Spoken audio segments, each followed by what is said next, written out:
It's been a while since I recorded a video, and I think you guys could use an update.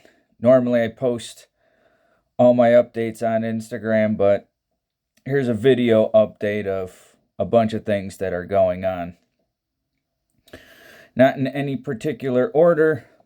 I recently had a charity giveaway for 15V Mannix. I don't know if that's the right terminology, but all proceeds went to melanoma research. And I had an auction on Instagram, raised $270 for this 15V Mannix. The winner, Max Stroppy Stuff out in the UK. Interesting story about that is he offered to pay for shipping out to the UK when he was bidding.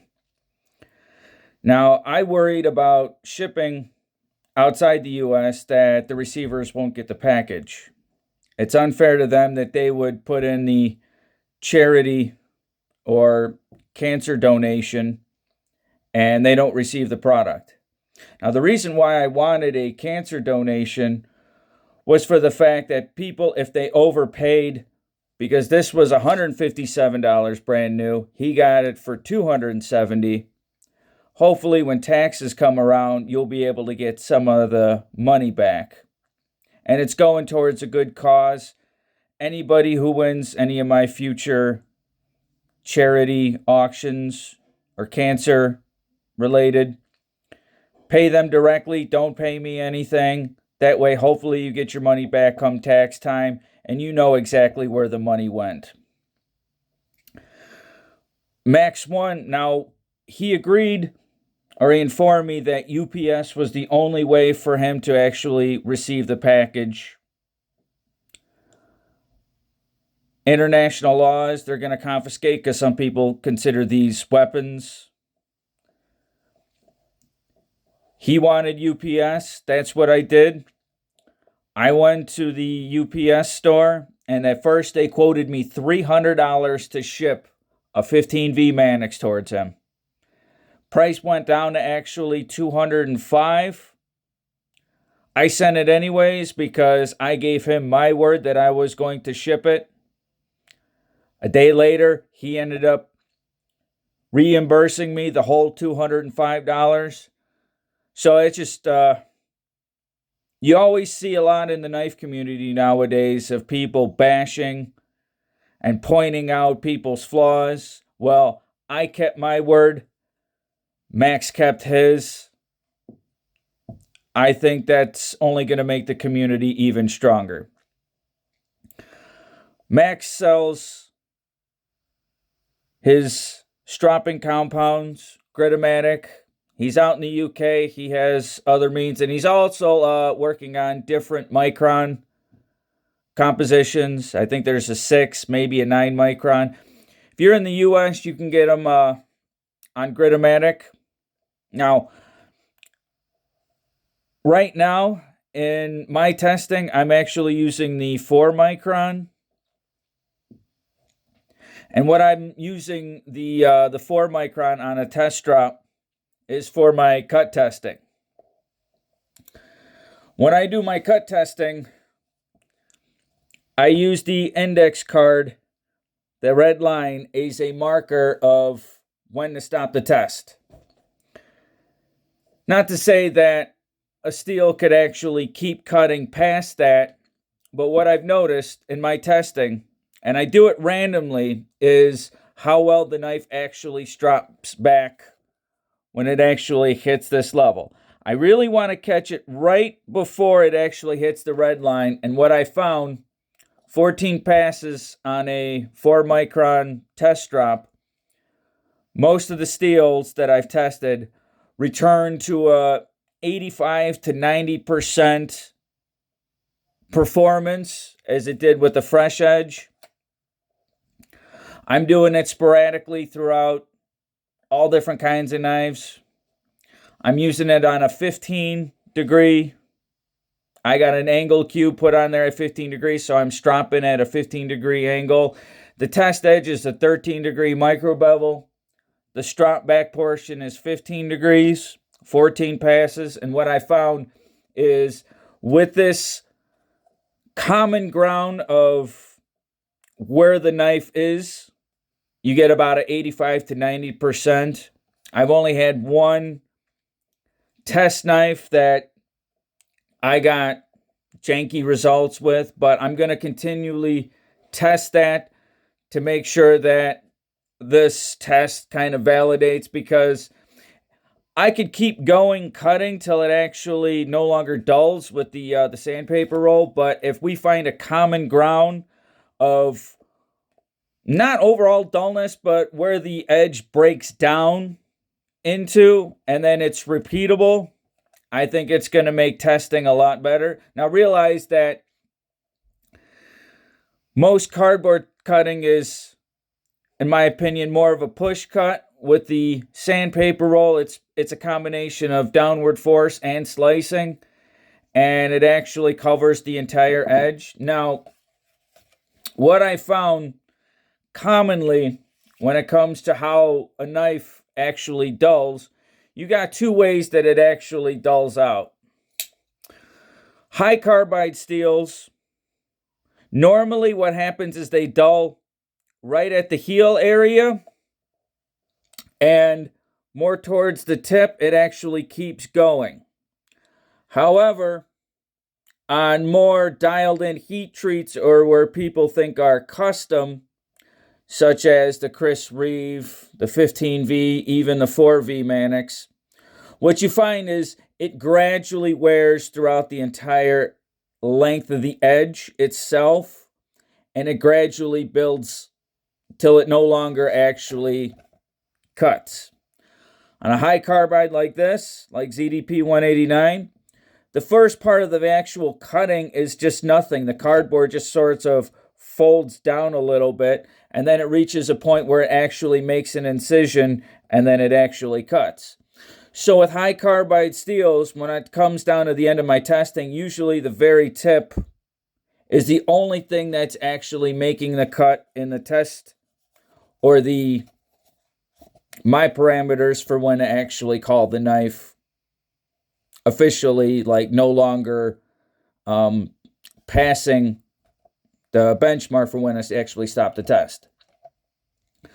Now, I just tested the ZDP 189 this morning.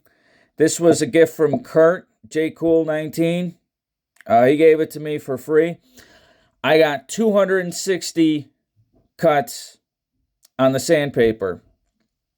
For ZDP 189, that's right in the league of conversation with S90V. Now realize, when I'm actually doing these tests, cutting length is also going to be a factor.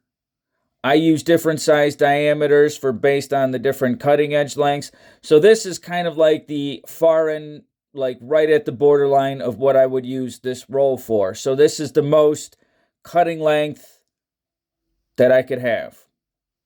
K390 on the stretch got 300 cuts, so it obviously performed a little more than the ZDP 189, and ZDP is on its way out, but very good numbers when it comes to this. Now, something like this 15V and even this 4V, when I tested it, it was actually cutting throughout the entire length. ZDP, Maximet, even S90V, it starts blunting towards that heel area. However, the 15V, we know that Triple B Sean had his pause in the overall heat treat of it. Now, we also find those characteristics in something like this Avispa in D2, Chris Reeve, S35VN and Cozy, S45 Sebenza 31, even find it on something like a Buck 110. Not to say that one way is better than the other, but those are the two patterns that I've noticed and how an edge actually breaks down in my style of testing. Obviously, there's cardboard testing. What I'm doing is slightly different. Now, if we start looking at the numbers of what I'm actually seeing on some of these tests, the 4V got 200 cuts before it no longer passed this benchmark. I stropped it back on the test strop. I think I got 180 or 185.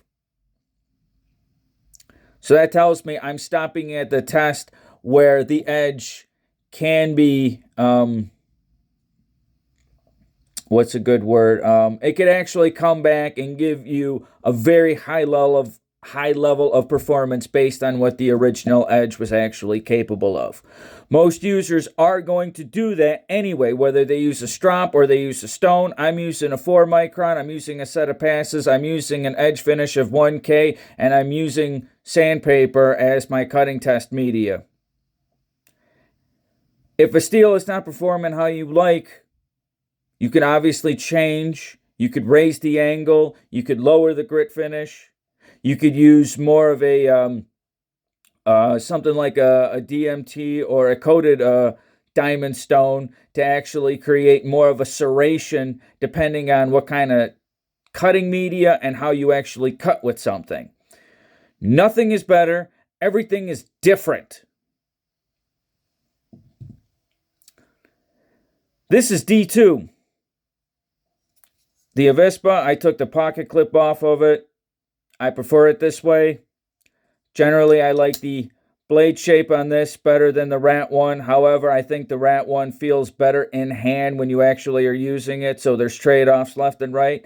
Now, D2 is a chunky steel with the carbides, and the problem that I have with D2 is that whatever numbers I'm getting now, they could go up or they can go down. I mean, if I test this 10 edges later, I might see a 25% increase, a 25% decrease. D2, it's not homogeneous even with the micrographs. It's very chunky. Now, with this D2 Avispa, I got 150 cuts with it. On a budget knife, if you're going to be if you pick D2 over AUS8, generally I would say the material you're cutting is more abrasive. This is more abrasive than cardboard.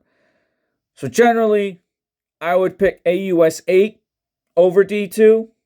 However, if you are cutting, something that's very abrasive and you do more of a draw cutting, I would suggest D2 is a good option to pick, but for the majority of folks, AUS8 I think would be the way to go. That's just me personally. Now, when we get to the Chris Reeve knives, this is S35EN, that's S45. When I tested this guy, I got 130 cuts. Now, that makes a lot of sense to me, and it may not make a lot of sense to you because Chris Reeve did not design this to be cutting abrasive materials. He designed this for more toughness applications. Going through, instead of abrasive material, harder material. More resilience at the edge. More homogeneous when it comes to the grain structure. Because how many people are using $500-$600 knives doing grunt work at the warehouse? It's designed completely different. It's designed for a different audience. So saying that Chris Reeve, their heat treat sucks or it's superior, it's just different. The end user is a factor of how they actually heat treat their steels. Now, I only have 2 test knives, a large Nkosi and a large Sebenza, and that's what I found through 2 examples. Maybe their Magna Cut is different. I don't know. I haven't tested it, but this is the stuff that I find. Now, the pattern that I recognized even through my own use with Chris Reeve is that slicing aggression falls apart even at the coarse edge. Even at a 400 grit edge, the attributes I prefer in a steel when I'm sharpening is I want slicing aggression at the very first edge or the very first stone that I put on 4 to 600 grit. And the more I move up through progression, I want that slicing aggression to actually dwindle down to basically coincide with the blade shape, how I like to cut, what I like to cut with it, and the pattern of how I cut. I do not like that on Chris Reeve knives. However, the audience of people that really appreciate and love what Chris Reeve knives have to offer, and I'm not discussing tolerances made in the US, I'm talking about how a knife actually performs, especially with this style of testing. Other people cut different things all the time. However, usually abrasive material for cut testing you could actually buy in bulk, and it's going to dull the knife relatively quickly. And for the price point, I mean, on a roll like this that's $22, I get about 1,800 cuts with. If this is dulling out at 130 cuts, just think of how many tests that I could actually perform just on $20. Economically, it makes sense. However, what about the people that are cutting woods, plastics, versus somebody that's cutting fiberglass, carpets, ropes? It's different. It's not better. It's different. This S35VN got 130 cuts when I tested it. Now, when I tested the Sebenza the first time, I got 110. The second time I tested it, I got 120. So that validates, in my opinion, how I'm actually performing my cut testing. And generally, I'm trying to put it at this level so the knife, the steel, has a chance to actually come back. And I might do more tests randomly to validate if the results are repeatable.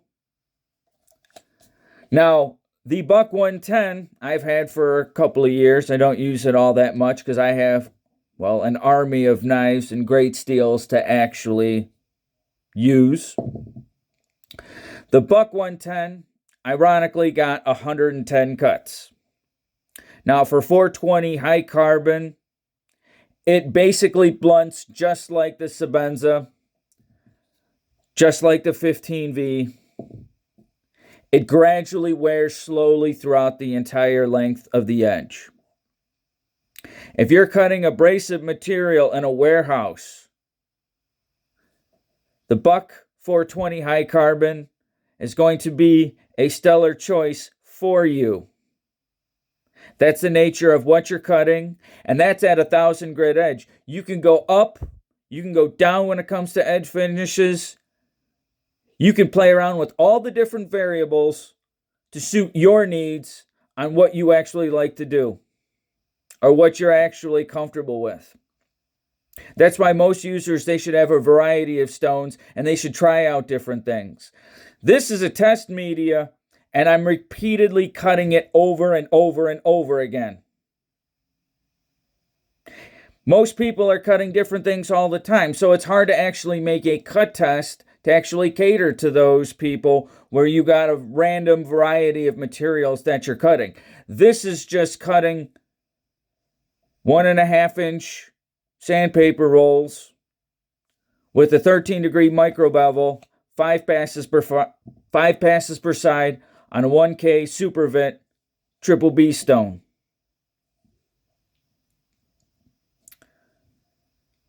Everything is different. Everything has to be put into context. Now, even something like S110V, even S30V, once you sharpen it up to a certain grit finish, diminishing returns actually start occurring.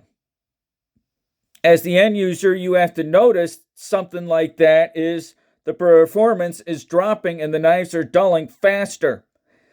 That's when you would actually adjust and change to a lower grit stone to actually achieve more performance. I'm not a big fan of how Chris Reeve-Nice actually performed for me, but there's a bunch of people that enjoy and love, and it's a pride of ownership thing, and I totally understand that. However, saying it's superior, inferior, it's just different.